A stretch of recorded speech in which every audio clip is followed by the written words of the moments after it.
나와 있죠. 어, 그리고 이제 알점 시장 경제다 이렇게 돼 있는데 이 책은 박영사에서 나온 책인데 저랑 같이 근무하는 네 명의 교수가 같이 공동 저작한 책입니다. 이 강아지는 그 저자 중에 한 사람의 집 강아지입니다.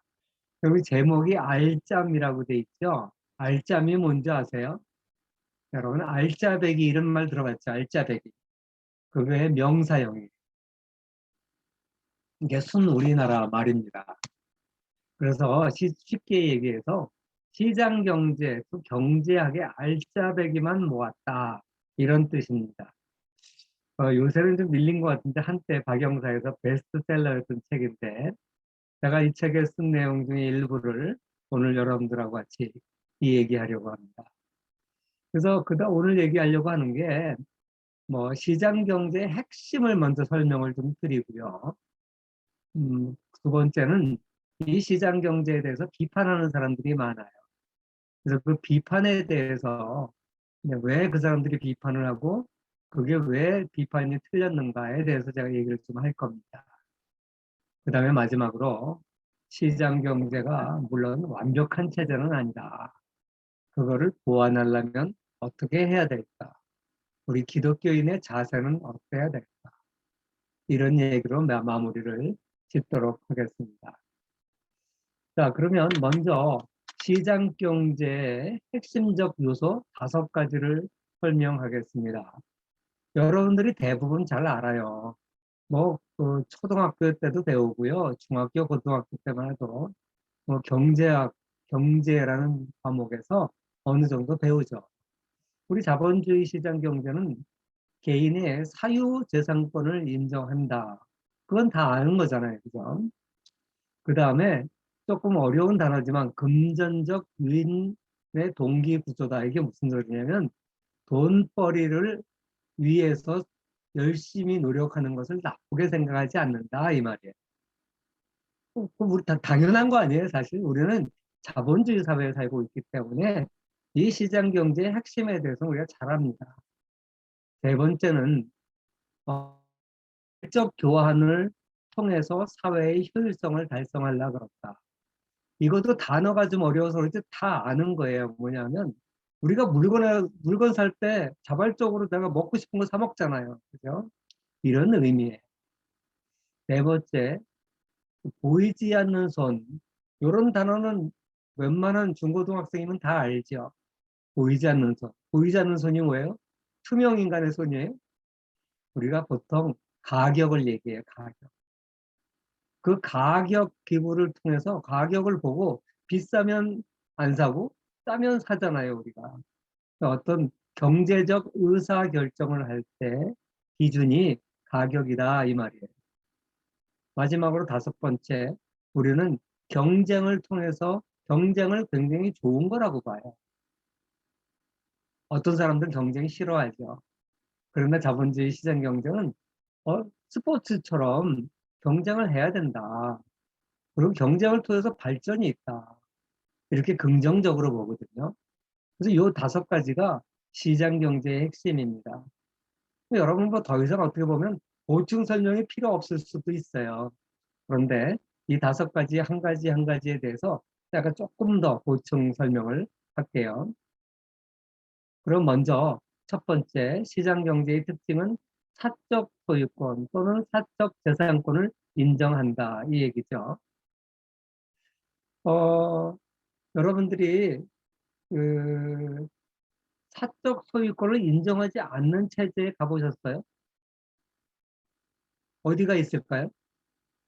여기 남자 대학생들은 군대 가보면 알아요. 군대에 있는 물건은 전부 사유재산이 아니에요. 옷 같은 거 다 국가에서 주는 거죠. 그러니까 어떻게 보면 공산주의를 경험하기 위해서 군대 가보면 돼요.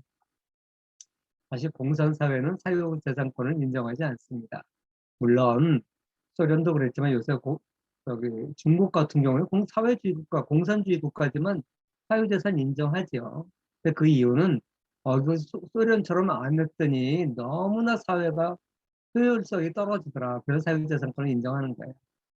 근데 조금 어려운 거지만 사유재산권은 세 가지로 구성이 돼 있어요. 하나는 처분권, 두 번째는 양도권, 세 번째는 전유권이라는 건데 처분권은 뭐냐면 팔아먹을 수 있는 권리예요. 여러분, 내 거는 내가 팔 수 있죠. 팔아도 돼요. 근데 내 거는 어떻게 돼요? 도둑질한 물건 팔아먹으면 어떻게 돼요? 누가 도둑질해서 나한테 물건 팔았어요? 그럼 나는 원래 10만 원짜리 물건을 누가 훔쳐가지고 핸드폰을 이거 100만 원짜리를 누가 훔쳐가지고 나한테 5만 원에 팔았어요. 그럼 내가 5만 원을 줬기 때문에 이거 내 거라고 주장할 수 있어요? 주인이 나타났어요. 그걸 원래 내 건데 누가 훔쳐왔다. 그거 내 거다. 그러면 나 5만 원 주고 샀어. 100만 원짜리라도 나는 5만 원 주고 샀으니까 내 거야. 이렇게 얘기할 수 있을까요? 못하겠죠. 왜?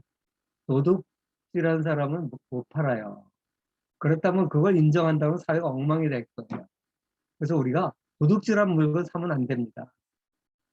이렇게 물건을 팔 수 있는 사람은 소유자만 팔을 수 있어요. 그걸 우리가 처분권이라 그래요.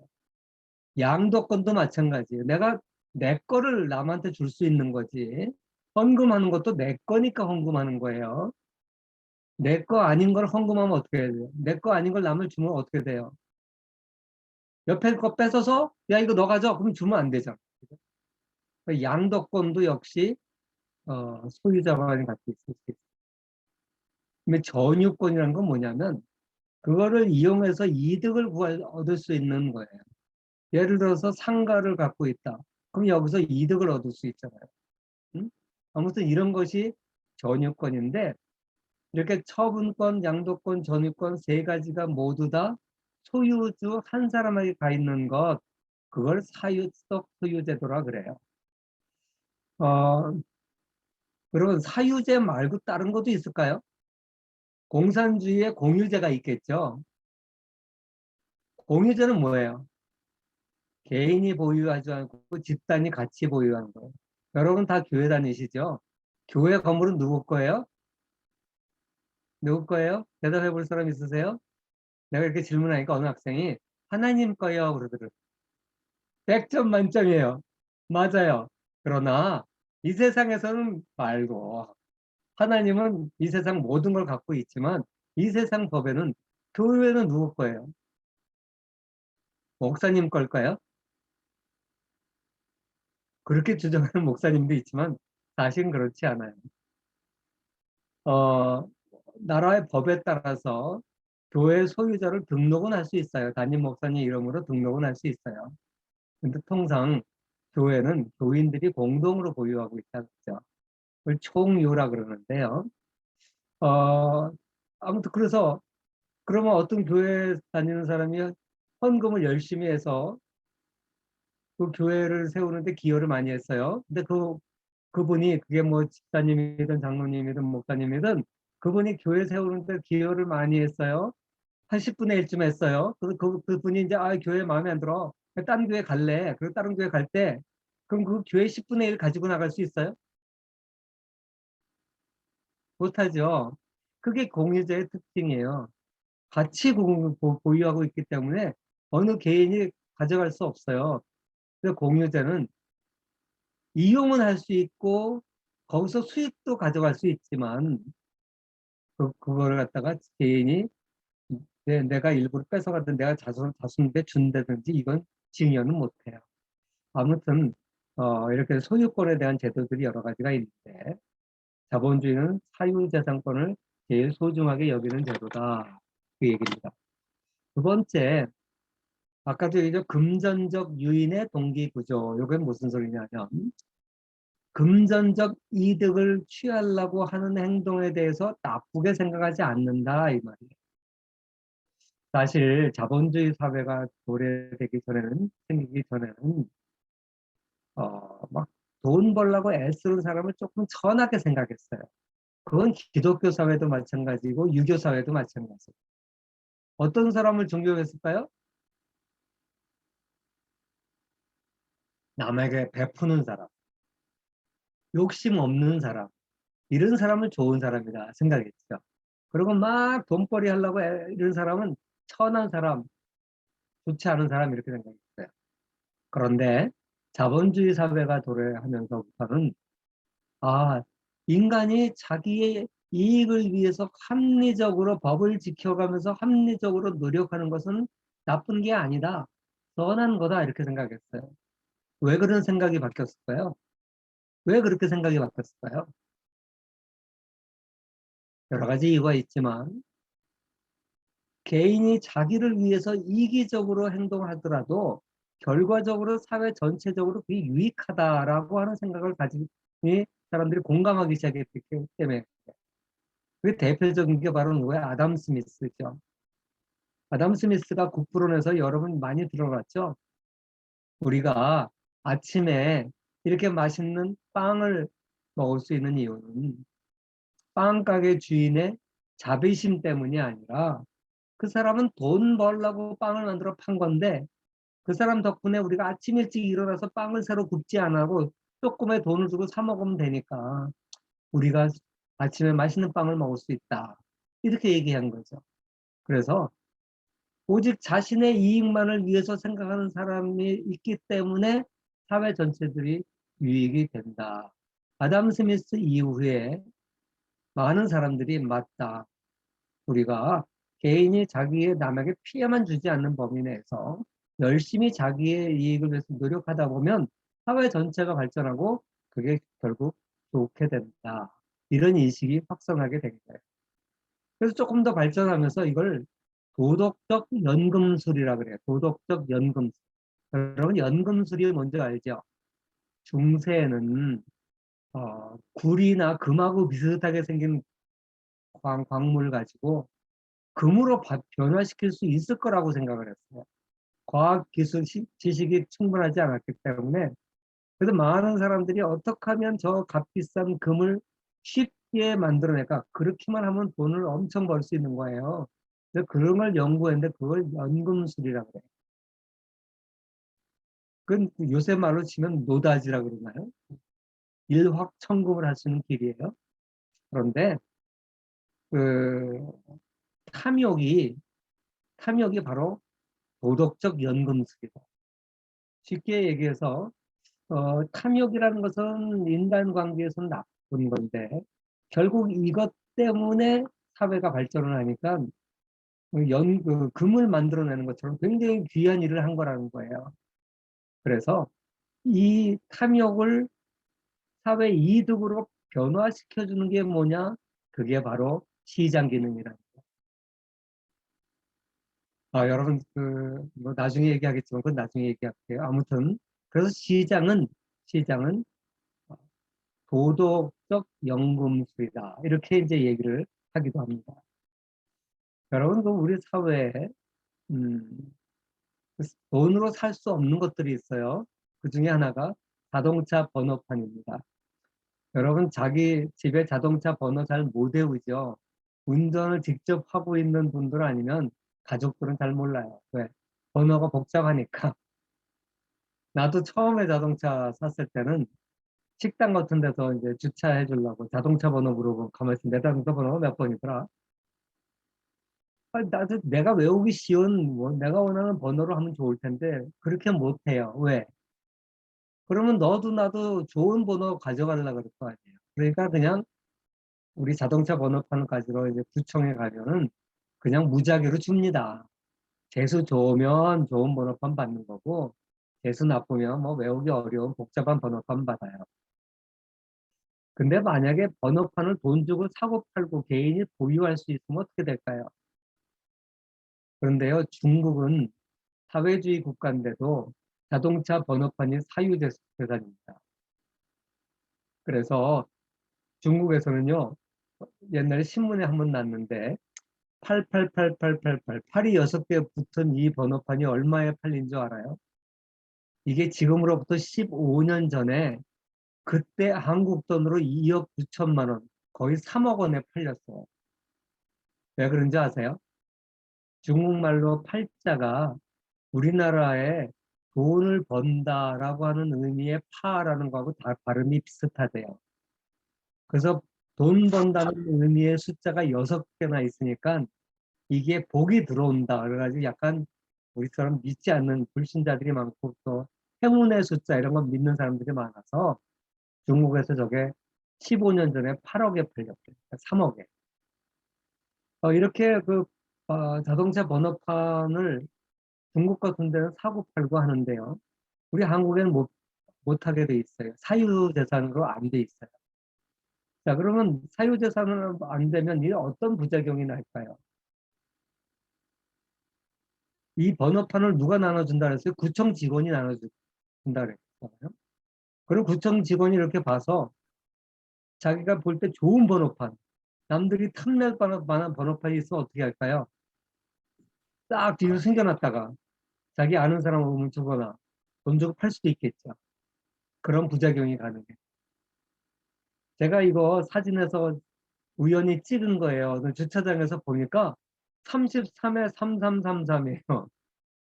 33해요. 번호가 33해요. 번호 너무 좋죠.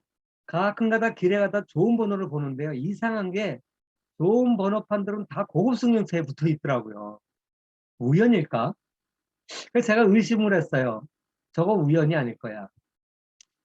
내 생각에 저거 돈 많은 사람이니까 아직도 뭐한돈 100만 원, 몇백만 원 주고 유통 직원한테 산 거 아닐까? 이렇게 생각을 했거든요. 아니나 다를까 신문에 났어요. 차량 등록 공무원들이 무더기로 적발이 됐어요. 내 짐작이 맞았구나. 내가 확인을 했거든요. 이렇게 어, 사유재산으로 차라리 해서 나눠주지 말고 그냥 주면 부작용이 적어요. 근데 이거를 억지로 공유재산으로 만들어서 사유재산을 못하게 하면 이런 부작용이 나올 수도 있어요. 자, 그 다음에 세 번째, 어, 시장 경제는 자발적 교환의 사회다. 공산주의 사회는 배급을 주죠. 그죠? 그리고 상당히 많은 것은 공산주의 사회에서 요새 뭐 이제 배급 주는 공산주의 국가는 거의 없어졌어요.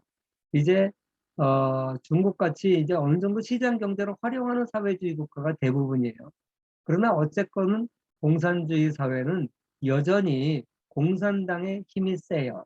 중요한 의사결정은 공산당의 명령에 의해서 해요. 반면에 시장 경제라는 것은 개인의 선택에 의해서 해요. 선택에 의해서 한다는 건 뭐예요? 개인의 자발적 의사에 따라서 경제 행위가 일어난다는 뜻이에요. 그래서 자발성을 중시 여기는데요. 그러니까 얘기해서 내가 가진 돈을 가지고 내가 뭘 먹을지, 뭘 살지 이걸 내가 결정하는 거예요. 군대 가보면 내가 원하든 원치 않든 똑같은 음식 주고 옷도 똑같은 거 주고 심지어는 담배 안 피우는 사람한테 옛날 담배도 나눠줬어요. 그게 배급제죠. 그런데 자본주의 사회는 각자 돈을 벌어서 그동안 자기가 선택을 하니까 자발성을 중시 여기는 사회예요. 그래서 이걸 갖다가 분산적 의사결정 그, 어, 사회다 이렇게 이제 얘기를 합니다. 그런데 이 자발적으로 교환을 하면요, 뭐가 좋을까요? 쉽게 뭐 우리가 아유 내가 억지로 배급받는 것보다는 자발적으로 사는 게 좋죠. 왜냐하면 사람마다 취향이 다르잖아요. 어떤 사람은 과일을 좋아하고 어떤 사람은 과자를 좋아하고 어떤 사람은 빵을 좋아하고 그러니까 그 돈을 나눠주고 그 돈으로 자기가 좋아하는 거 사 먹으라 그러면 행복감이 훨씬 높아져요. 그냥 똑같이 뭐 사과 몇 개, 1년 한 달에 나라에서 뭐 고기 몇 근 나눠주는 것보다 각자가 먹고 싶은 걸 사 먹는 게 훨씬 더 행복감이 높아서 그런 뜻이에요. 자, 그런데 자발적 교환은 윈윈 솔루션이다. 이게 무슨 얘기냐면 자발적 거래의 반대말은 강제잖아요. 그런데 자발적 교환을 하게 되면 어, 이런 의미가 있어요. 요거 말고 제가 요 다음에 것부터 먼저 설명을 할게요. 이 사회적 효율성을 높이는 방법이 두 가지가 있는데 하나는 협동을 하는 방법이고 두 번째 방법은 경쟁을 하는 거. 여러분 말이 쌍두마차라는 말 많이 들어보셨죠? 왜 말을 끌 때 한 필이 하나의 마차를 끌지 않고 두 필이 끌면 쌍두마차라고 그러는데 말이 혼자서 끌 수 있는 무게를 1마력이라 그래요. 6톤 정도 된다 그래요.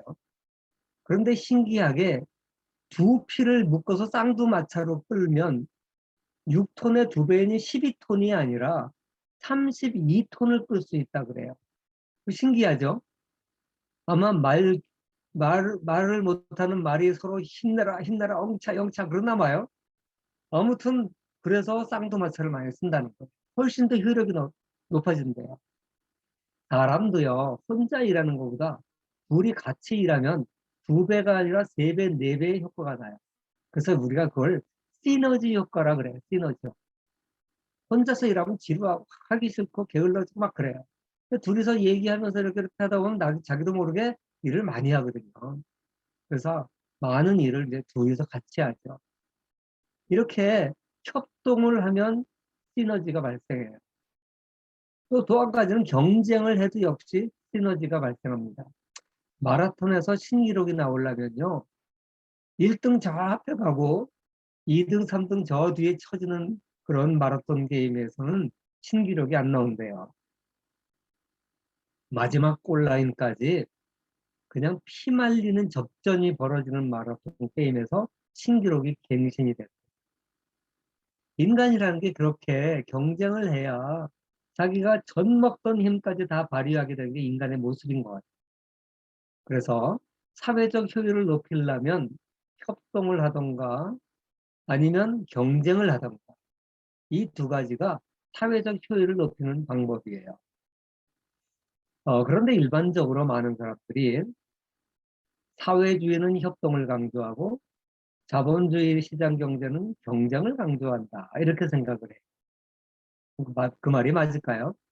사실 사회주의는 협동 농장, 뭐 집단 농장 이런 거 있잖아요. 그리고 사유재산도 거부하고 또 경쟁도 못하게 하고 그러니까 사회주의는 협동을 강조한다는 말이 맞아요. 그런데 자본주의는 그러면 경쟁만을 강조하고 협동은 강조하지 않을까요? 여러분 어떻게 생각하세요? 제가 이렇게 물으면 답은 못 하시겠죠. 마음속으로 한번 생각해 보세요. 되게 틀려요. 자본주의도요. 협동을 굉장히 강조하는 메커니즘입니다. 제일 대표적인 게 자본주의에서 협동한다 그러면 떠오르는 게 뭐예요? 분업이죠, 분업. 분업하는 게 바로 협동하는 거잖아요. 아담 스미스의 국부론에 보면 1장 1전 맨 앞에 바늘 공장 사례가 나와요. 이 바늘을 숙련공도 혼자서 바늘 하나를 만들려면 하루에 기껏해야 20개밖에 못 만든대요. 철사를 자르고 끝을 갈고 뭐 망치를 쳐서 비두를 만들고 이런 과정을 혼자서 하면요. 아주 숙련공도 하루에 20개밖에 못 만든대요. 그런데 아담 스미스가 국부론을 쓸 때 바늘 공장에 가보니까 분업을 하는데 어떤 사람은 계속 철사를 자르기만 하고 하루 종일 철사만 잘라요. 어떤 사람은 계속 끝만 갈아요. 이렇게 한 10가지 공정을 나누어서 분업을 했더니 하루에 한 사람이 4,800개를 생산하고 와 대단하죠. 그래서 분업이란 게 얼마만큼 사회의 효율성을 높여주는지를 아담 스미스가 국부론에 설명을 했어요. 이 분업이라는 것이 바로 협동 메커니즘입니다. 그런데 분업만 그럴까요? 분업이 발전하면 기업이거든요.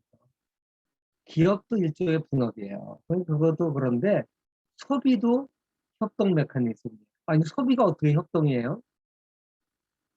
소비라는 건요, 우리가 어떻게 설명할 수 있냐면 내가 물건을 산다는 게 소비잖아요. 소비라는 것은 이렇게 볼 수가 있어요. 어, 내가 가진 돈과 상대방이 가지고 있는 물건을 서로 교환하는 것도 소비예요. 그죠? 바꾸는 거니까. 소비라는 말은 다른 단어로 말하면 교환이에요. 그런데 교환할 때 왜 교환하겠어요? 내가 갖고 있는 것보다 상대방이 갖고 있는 게 더 마음에 드니까 교환하는 거 아니에요. 근데 강제로 교환하면 어떻게 돼요? 예를 들어 강제로 칼 들고 상대방 걸 뺏으면 뺏긴 사람은 그만큼 손해, 뺏은 사람은 그만큼 이익, 두 개 합하면 서메이션 합하면 제로잖아요. 강제는 제로섬 게임이에요. 교환은요.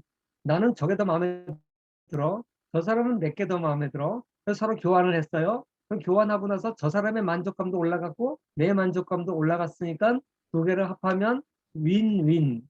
합하면 플러스예요. 파지티브예요. 그래서 교환은 소비는 파지티브 썸 게임이에요.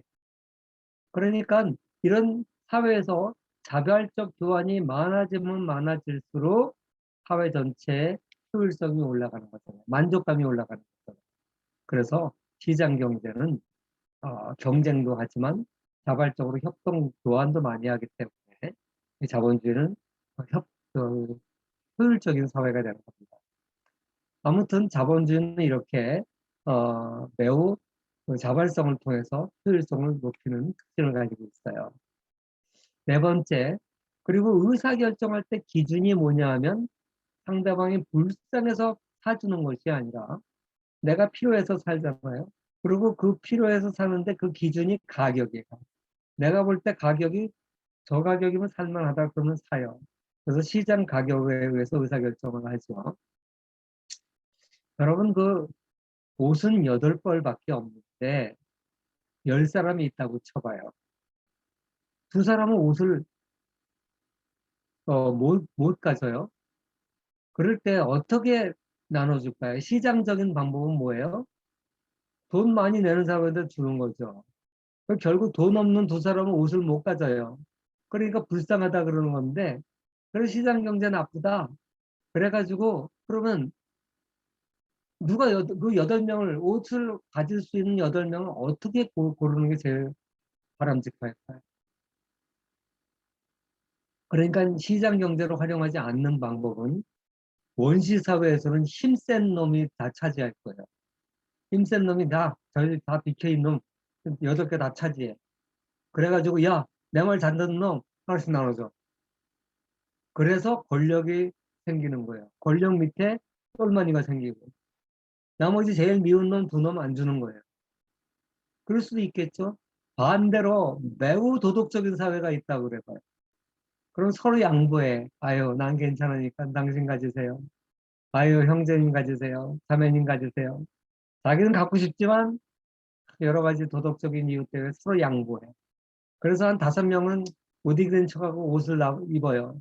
나머지 한 3명은 옷이 있는데도 저거 내가 가져가면 사람들이 나를 뭐라고 생각할까? 안 가져가요. 이것도 참 아름다운 사회지만 비효율적이에요. 그죠? 또 어떤 유교 국가 같은 경우는 장유유서. 유교 국가 같은 사람은 나이 든 사람부터 가져. 이럴 수도 있겠죠. 요새 제일 인기 좋은 게 뭔지 알아요? 제비뽑기, 제비뽑기. 제비뽑기에서 못 받은 두 사람, 아유, 뭐, 내가 운이 없었지. 그러고 말아요. 그리고 또 한 가지 방법은 공권력으로 나눠주는 방법이에요. 강제. 이건 힘이 센 사람이 갖고 나눠주는 거하고 비슷한 방법이에요. 뭐 아무튼 이런 부족한 자원을 많은 사람에게 나눠줄 때 쓸 수 있는 방법이 여러 가지가 있어요. 그런데 여러분, 이런 방법 어떠세요? 자, 옷은 8벌인데 날씨는 추운데 외투는 8벌밖에 없어. 사람은 10명이야. 이때 나 좋다. 그럼 지금부터 시합을 하겠다, 시합. 저기 가서 산에 가서 나무를 해와라. 그래서 제일 많이 해온 사람들 순서로 옷을 나눠주겠다. 그 옷을 나무를 해왔어요. 그래서 제일 많이 해온 사람 주고 하니까 나머지 조금 해온 사람 두 사람 옷을 못 받았어요. 그러면 이제 나머지 두 사람 어떻게 해요? 그 해온 나무를 떼가지고 추위를 녹여요. 뭐 이건 뭐 웃자고 하는 소리지만 바로 이런 방법, 일종의 경매하는 방법이에요. 이게 시장적 방법이에요. 이 시장적 방법의 특징은 뭘까요? 나쁘게 생각하면 그러면 제일 가난한 사람, 돈 없는 사람 두 사람만 옷을 못 입지 않냐 이렇게 생각하면 나쁘게 보는 거죠. 그런데 그 상황에서는 그렇게 볼 수 있지만 제일 간절하게 저 옷을 원하는 사람들은 많이 희생해요. 제일 간절하게 옷을 가지고 있는 사람은 힘써서 나무를 해요. 그래서 누가 옷을 차지하냐? 가장 필요로 한 사람이 옷을 차지한다는 거예요. 가장 높은 가격을 제시하는 사람이 옷을 차지한다. 이게 경매의 방법이에요.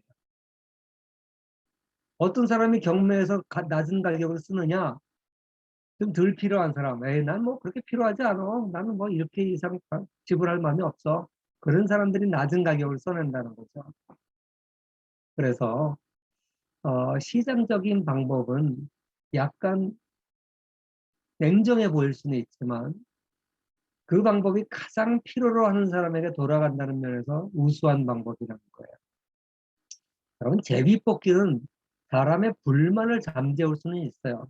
너한테도 기회 줬잖아. 네가 재수가 없어서 못 뽑았는데 어쩌란 말이야. 이러니까 사람이 불만은 가질 수 없어요. 그러나 제비뽑기를 하면 어떤 문제가 있냐면요. 정말로 저 옷이 필요한 사람에게 돌아간다는 보장이 별로 없어요. 그래서 시장적 방법이 베스트는 아니지만 완벽한 방법은 아니지만 그래도 다른 방법보다는 낫다. 그래서 경쟁을 통해서 시장적 방법을 쓰는 거죠. 다섯 번째는 시장경제 제도라는 것은요, 자유 경쟁을 수용하는 제도예요. 만약에 시장 경제가 자유 시장 경쟁이 없으면 어떻게 되냐?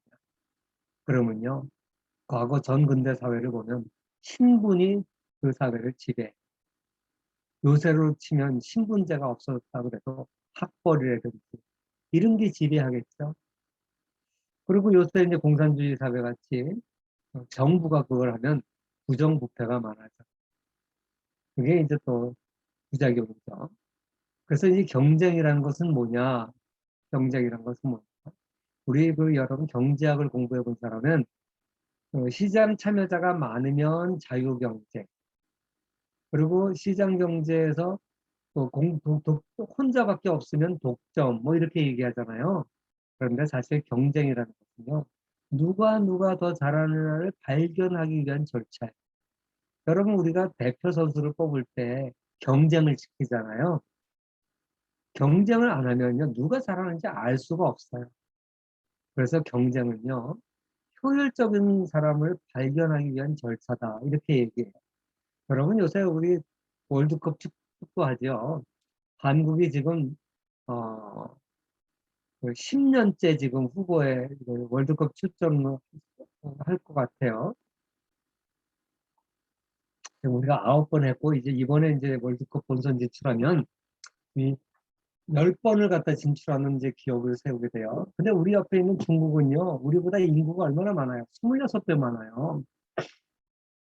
그렇게 많은 인구에서 가려 뽑았는데도 한국보다 축구를 못해요. 왜 그럴까요? 중국 사람들이 미칠라 그래요. 약 올라서. 자기네보다 인구가 훨씬 적은 일본이나 한국보다 맨날 축구를 못하니까 약 올라 미칠라 그래요. 그런데 어떤 사람들이 그렇게 얘기해요. 중국은요, 축구 선수를 선발할 때 당의 입김이 크게 작용한다. 당 간부가 추천한 사람, 당 간부 자녀, 뭐 이런 사람들이 야, 이 사람 선수를 뽑아. 그러니까 정말로 우수한 사람이 어릴 때부터 그 축구 선수 양성하는데 뽑히지를 못하는 거예요. 그래서 경쟁을 제대로 안 해서 그렇다. 이런 말이 있어요. 정확하게는 모르지만 하여간 경쟁이라는 것은 이렇게 우수한 방법을 발견하기 위한 절차입니다. 그 다음에 경쟁을 해야 새로운 지식이 창출이 돼요. 기업들도 그렇고요. 서로 상대방을 이기려고 애를 쓰다 보니까 오늘날 같이 자동차도 좋은 게 나오고 좋은 약도 나오고 하는 거예요. 만약에 경쟁이 없다 그러면 어떻게 돼요? 누가 좋은 걸 만들어요? 처음에 발명한 사람 그 사람 혼자서 그냥 계속 가는 거죠. 그래서 경쟁이라는 것은 매우 좋다는 거예요. 그래서 이 경쟁은요, 여러 가지 긍정적인 측면들이 있어요. 굉장히 그 공익을 가져다 주죠.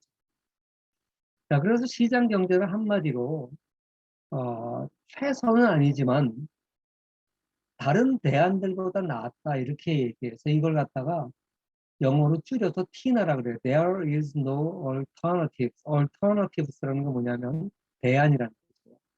시장 경제가 최고는 아니지만 이것 외에 다른 대안이 없다. 그래서 이걸 줄여가지고 첫 글자를 줄이면 TINA가 돼요. TINA. 시장 경제는 특히나다 이런 말을 합니다. 지금까지 시장경제의 가장 핵심적인 요소와 그것에 대한 특징을 설명했고요. 여기에 대한 비판과 반론을 조금 얘기하고 마무리를 짓도록 하겠습니다. 첫 번째, 그 시장 경제가 가지고 있는 소유권을 반대하는 게 공산주의예요. 그럼 왜 공산주의는 사유재산권을 싫어하는 줄 아세요?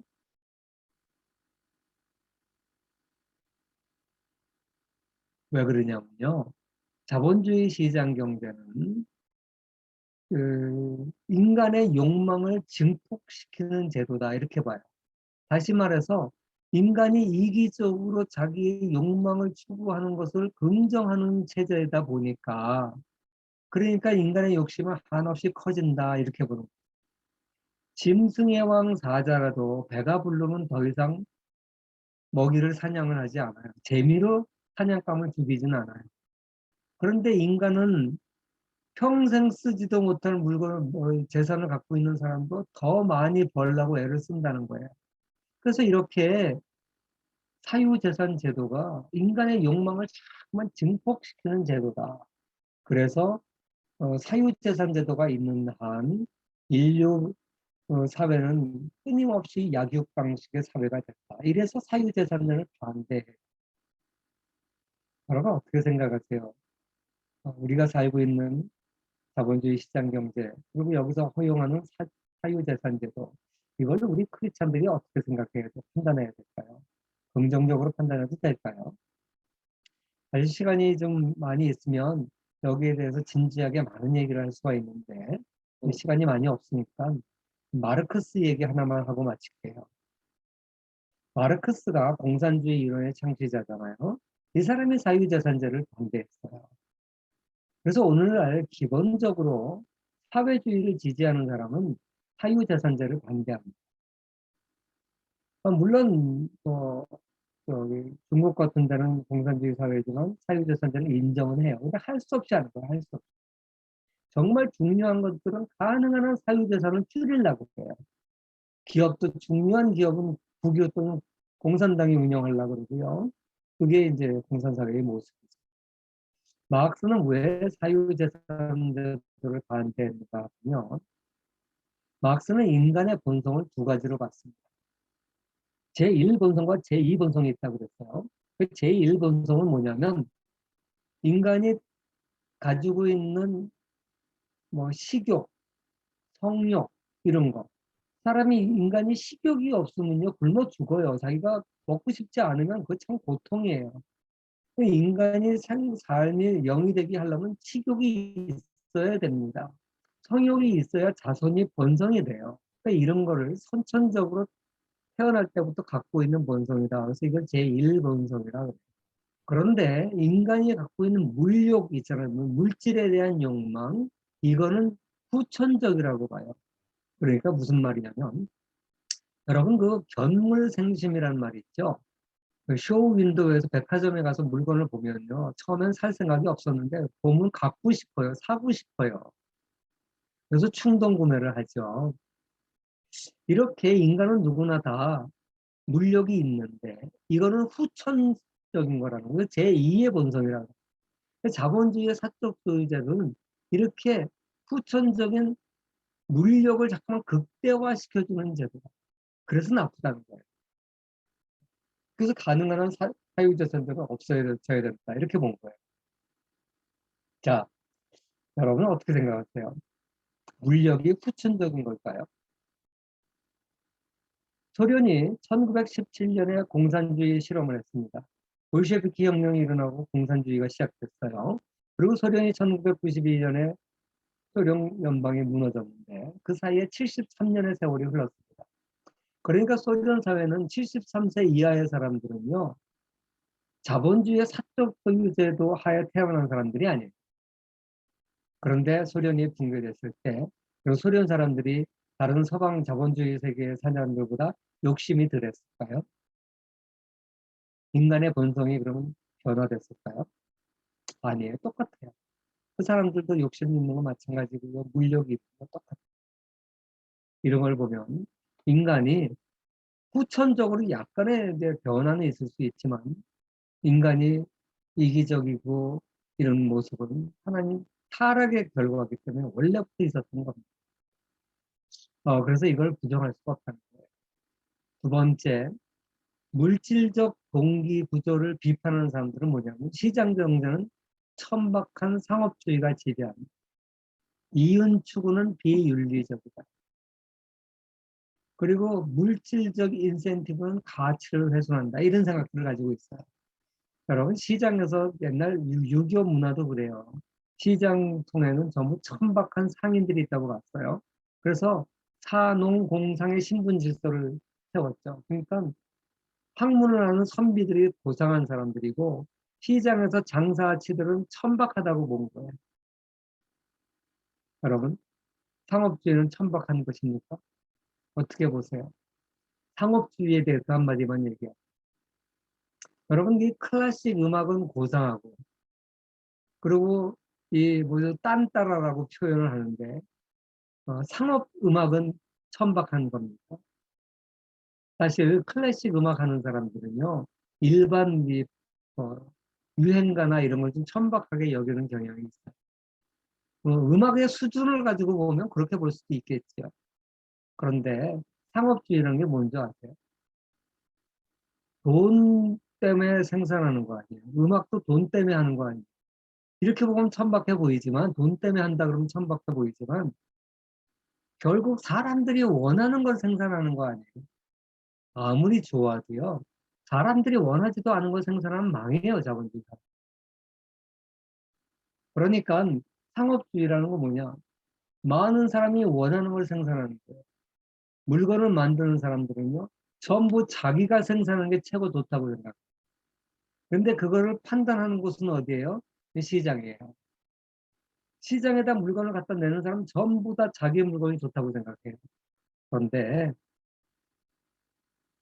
막상 소비자들의 선택을 받아보면 소비자들이 많이 선택하는 게 좋은 거예요. 그러니까 상업주의라는 것은 다른 말로 해서 소비자들이 원하는 거예요. 객관적으로 평가를 받는 거예요. 사람들은요, 주관적으로 평가하면 사람이 저마다 달라요. 취향은 주관적이어도 되지만 물건 만드는 건 주관적으로 만들면 망해. 그러니까 상업주의라는 것은요. 사실 경제학자는 나쁘게 안 소비자들을 섬기는 거라고 봐요. 소비자들에게 가능한 한 만족을 많이 주는 게 상업주의예요. 그래서 경제학자들이 볼 때는 상업주의를 나쁘게 안 본다. 이런 얘기입니다. 자, 그 다음에 시간이 많이 지나가서 넘어가고요. 가격기구 역할. 여러분, 우리가 여름철이 되면 뉴스에 꼭 빠지지 않고 나오는 게 있죠. 바가지 상은. 그래가지고 피서철에 가니까 요새는 코로나 때문에 작년 여름에 피서철에 사람도 없었는데요.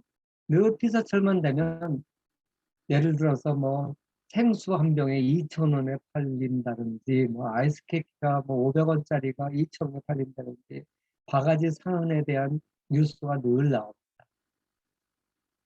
여러분 이게 바가지일까요?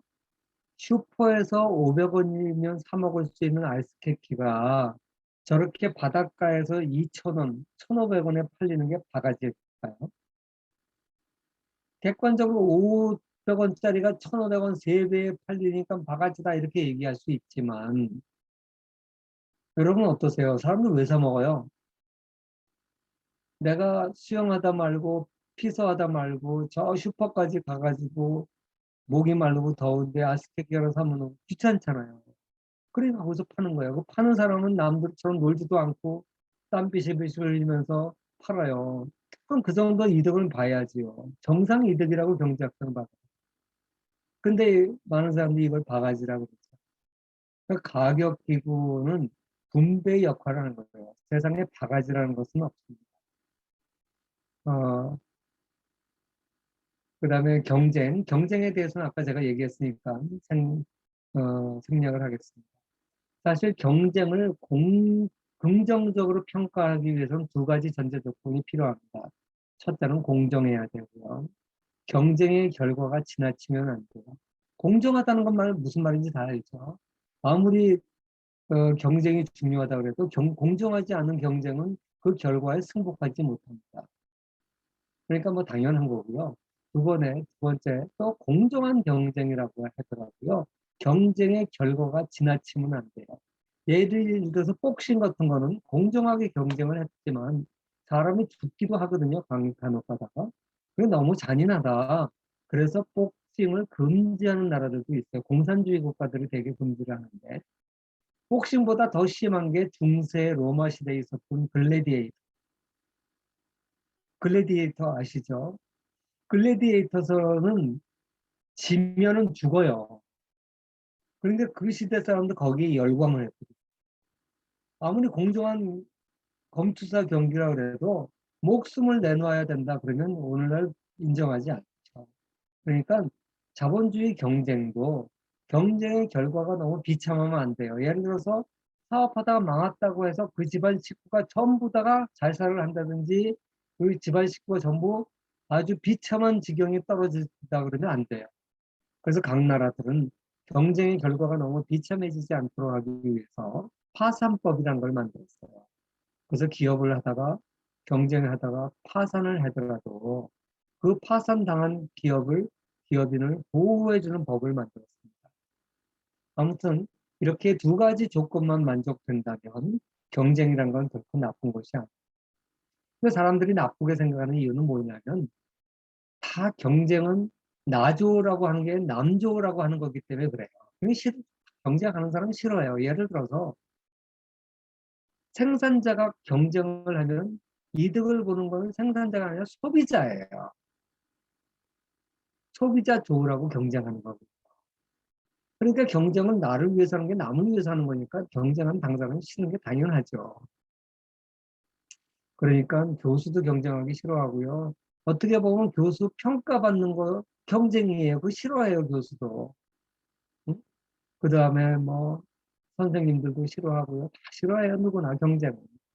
그런데 경쟁을 해야 사회적으로 효율적이고 다른 사람이 이득을 보기 때문에 경쟁을 하라 그러는 겁니다. 마지막 이제 한 5분밖에 안 남아서 독점에 대해서 얘기하겠습니다. 많은 사람은 독점이 나쁘다 그럽니다. 그런데 독점이 꼭 나쁜 건 아니에요. 왜 그러냐면 요즘 보세요. 마이크로소프트가 사실 독점을 하고 있죠. 그래서 이제 독점한다고 해서 많이 제재를 받았어요. 어, 시간이 없어 넘어갔고요. 이 제로 투 원이라는 책이 있는데 이거는 독점은 해롭지 않다 이런 거. 그럼 독점을 정의 내릴 때 생산자가 한 명이면 독점이라고 그러잖아요. 자, 근데 이 독점이라는 게 있을 수 있느냐? 오늘날 진정한 의미의 독점은 없다고 봐요. 왜 그러냐면 누군가 독점을 해서 이득을 보면요 다른 경쟁자가 또 생겨요. 그래서 그 독점자를 무너뜨리려고 그러거든요. 그러니까 독점은요 정부가 시장을 딱 막아놓고 아무도 이 시장에 못 들어오게 하고 생산자가 한 명 있으면 독점이 가능해요. 그런 게 뭐냐? 특허 같은 거. 정부가 인위적으로 보호를 해주잖아요. 왜? 특허로 그 사람의 이득을 보장해주지 않으면 아무도 생산을 개발을 안 하니까 그 사람이 그 개발하는 데 든 수고료는 보상을 해줘야 되니까 그래서 정부가 특허는 독점을 보장을 해줍니다. 그런 경우를 제외하고는요 열린 시장에서는 독점이 불가능해요. 왜? 경쟁자들이 호시탐탐 노리고 있어요. 저 사람이 저걸 통해서 독점적 이득을 봤어? 그러면 나도 저 비슷한 걸 뺏겨야지. 복사해서 만들어야지. 더 싸게 생산해야지. 그래서 이기려고 그래요. 그러니까 진정한 의미의 독점은 없습니다. 이 세상. 서울에서 부산까지 가는 방법. 기차로 가는 방법은 KTX 하나밖에 없었어요. 요새는 뭐 SRT가 생겨서 이제 그것도 독점이라고 해요. 두 개가 있으면. 그래서 서울에서 부산까지 가는 방법은 비행기 타고 갈 수도 있고 기차 타고 갈 수도 있고 KTX 탈 수도 있고 새마을호 탈 수도 있고 자가용 탈 수도 있고 심지어 자전거 타고 갈 수 있고 갈 수 있는 방법이 많아요. 그러니까 독점이냐 아니냐를 결정할 때요. 방법까지 다 규정하면 독점이 될 수 있지만 그냥 서울에서 부산까지 가는 방법 한 가지 방법이 있는 게 아니에요. 그래서 독점이라는 것은 나쁘게만 요새는 보지 않습니다. 사실 모든 사람은 독점 이득을 노리는 거예요. 요새 연예인이나 가수나 BTS나 뭐 이렇게 해서 엄청난 돈을 벌어요, 사람들이. 왜요? 그 사람들이 갖고 있는 서비스가 독점이기 때문에. 그러니까 몸은 하나고 세계에서 그 사람을 초대하려고 그러고, 그래 몸값이 비싸지는 거예요. 그러니까 기업이나 개인이나 연예인이나 누구나 다 자기의 가치를 자기만이 가진 독보적인 걸 만들려고 노력을 하는 거예요. 그래서 모든 사람은 독점을 추구하는 겁니다. 어떻게 보면. 나쁜 독점은 뭐냐? 정부가 강제로 독점권을 주는 거예요. 그러니까 특허 같은 걸 제외하고는 독점권을 주면 줄수록 부작용이 심해요. 그게 나쁜 것이지. 시장 경제에서 저절로 독점이 형성되지 않습니다. 형성돼도 금방 깨집니다. 독점에 대한 통념이 요새 많이 바뀌었어요. 지금까지 제가 여러분들한테 시장 경제의 5가지 기본적인 요소를 얘기했고, 시장 경제에 대해서 비판하는 한 5가지를 이야기하면서 반론을 폈습니다. 마지막 맺은 말을 했습니다. 그렇다고 해서 시장 경제가 완전 무결한 거냐? 그렇지 않습니다. 아까 제가 얘기했죠?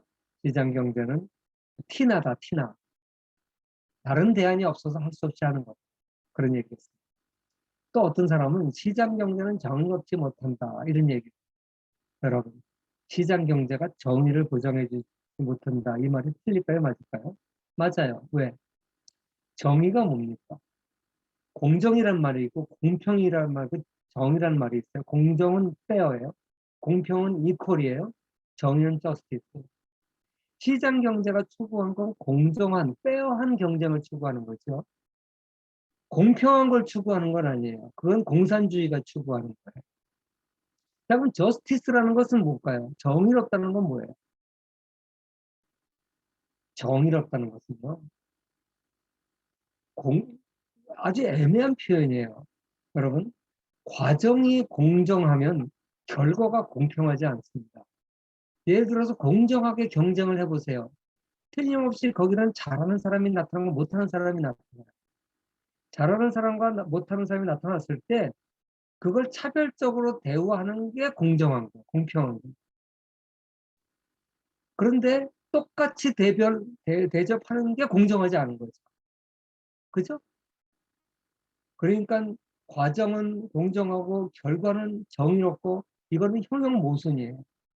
불가능해요, 그게. 시장 경제는요, 결과적 평등을 추구하는 체제가 아닙니다. 그 경쟁의 과정이 공정한가에 초점을 맞출 뿐입니다. 그러면 시장 경제를 통해서 빈부격차가 많이 발생하잖아요. 이거를 가급적이 줄여주는 역할은 누가 할까요? 결국 그 역할을 하는 것은 정부와 시장의 참여자들이 자발적으로 하는 거예요. 여러분 자동차가 있잖아요. 자동차가 핸들의 역할이 있고 악셀러레이터의 역할이 있고 브레이크의 역할이 있잖아요. 악셀러레이터의 엔진의 역할은 뭡니까? 세게 달리는 거예요. 브레이크의 역할은 뭡니까? 그 세게 달리는 차가 브레이크 밟으면 팍팍 쏴야지 좋은 차예요. 엔진이 잘 달리는 동시에 안 달려 말이 안 되잖아요, 이게. 엔진은 잘 달려야 되고요. 브레이크는 잘 서야 돼요. 시장 경제는 어떤 역할을 하는 걸까요? 엔진 역할이 잘 달리는 역할이에요. 그런데 잘 달리다 보면 사고가 나면 크게 다쳐요, 사람이. 그 크게 다칠 때를 대비해서 최고 속도가 10km로밖에 안 나야 돼요? 그건 아니죠. 위험할 때 브레이크가 잘 들어요. 좋은 브레이크를 갖고 있어요. 그러니까 시장 경제의 역할은 뭐냐? 좋은 브레이크 역할이 아니라 좋은 엔진의 역할이에요. 그러면 사고가 안 나게 빈부격차 너무 벌어지지 않게 적절하게 조절하는 역할은 누가 해야 될까요? 1차적은 정부가 해야 되고요. 2차적으로는 우리 국민들 한 사람 한 사람이 해야. 그래서 시장 경제가 발생할 수 있는 빈부격차 이거를 갖다가 줄이는 역할은 누가 하느냐? 공산주의에서는 정부가 하려고 했어요. 정부가 강제적으로 결과적으로 평등하게 맞춰요. 그렇게 했더니 뭐가 문제예요? 효율성이 떨어져요. 부정부패가 심해져요. 아, 그래서 이거 하면 안 되겠구나. 결론이 납니다. 시장 경제라고 하는 날개로 세상을 나르려면 오른쪽은 시장 경제고 왼쪽은 뭐예요? 왼쪽 날개는 말란트리즘이라고 표현하는데 자발적 나눔 운동. 자본주의는 기독교 사회에서 출현했어요. 오늘 서구 사회는 다 기독교 국가잖아요. 거기서 시장 경제가 출현했어요. 그 시장 경제의 부족함을 잘 메울 수 있는 게 뭐냐? 자발적으로 시장 참여자들이 내가 가지고 있는 것을 나눠주는 거예요. 그게 도네이션이에요. 미국이라는 사회가 도네이션이 제일 많아요. 교회를 통해서 하던 사회단체를 하던 부자들이 자발적으로 사람들한테 나보다 못한 사람들한테 도네이션하고 나눠주고 이걸 통해서 빈부격차가 줄어드는 사회. 이게 제일 바람직한 사회. 오늘날 자본주의 사회가 빈부격차가 많다고 한탄만 할 게 아니라 여유가 있는 사람들이 가난한 사람을 위해서 좀 더 열린 마음으로 자기 재산을 나눠야 돼요. 그래서 그 부작용을 줄여야 돼요. 어떤 사람들은 그렇게 얘기해요. 아유, 그래봐야 그게 얼마나 되겠냐. 아니에요. 과거의 로마 사회도 그랬고요. 부자들의 나눔 운동이 굉장히 활발했어요. 오늘 미국 사회 보세요. 부자들이 거의 전 재산을 사회화 하는데 한국 사회가 아직 거기까지 못 가고 그걸 통해서 자발적으로 나눔 운동을 해야 돼요. 그게 기독교 정신에 맞는 거예요. 강제적으로 뺏어가면요 기분 다 나빠요. 여러분 친구들하고 뭐 할 때 각 너 돈 많잖아 임마 너 돈 내놔 그래서 우리 같이 써 그러면 기분 좋을 사람은 하나도 없어요. 그런데 식당 가면요 서로 낼라 그래요. 아, 참 아름다운 모습이야. 서로 낼라 그러다가 나중에 한통 내면요 오늘 내가 쏜다 그래서 내면 기분 좋아요. 내구도 우리가 사회 전체적으로 여유 있는 사람들한테 자발적으로 내도록 격려하고 또 그런 사람들을 박수 쳐주고 칭찬해주고 그런 사회가 많이 나와서 빈부격차가 줄어들어요. 학교에다가 기부도 많이 해서 학교가 그 돈 가지고 장학금도 많이 주고 그래서 지금같이 가난한 사람들이 등록금을 갖다가 빚을 내서 학교 다니지 않아도 되게 이런 걸 많이 하는 사회 그런 사회가 좋은 사회예요. 자본주의의 단점이 있습니다. 그걸 극복하는 방법은 정부가 공권력을 통해서 하는 방법이 있지만 이거는 바람직하지 않은 방법이 있어요. 두 번째 방법은 발렌털리즘, 자발성에 의해서 하는 방법이 제일 좋습니다. 자본주의가 완벽하지 않습니다. 한계가 있습니다. 그렇다고 해서 자본주의를 버리면 안 돼요. 공산주의는 자본주의가 불완전하다고 버리려고 그랬어요. 그 싫대였죠. 자본주의는 완벽하지 않은 제도입니다. 그 제도를 보완해가는 게 우리의 사명이고 특히 기독교인의 사명이라고 생각합니다. 오늘 제 강의를 마치겠습니다. 지금 뭐 시간이 되시면 질문을 받고 법성을 마치도록 하겠습니다. 오승철 목사님 맡아주세요.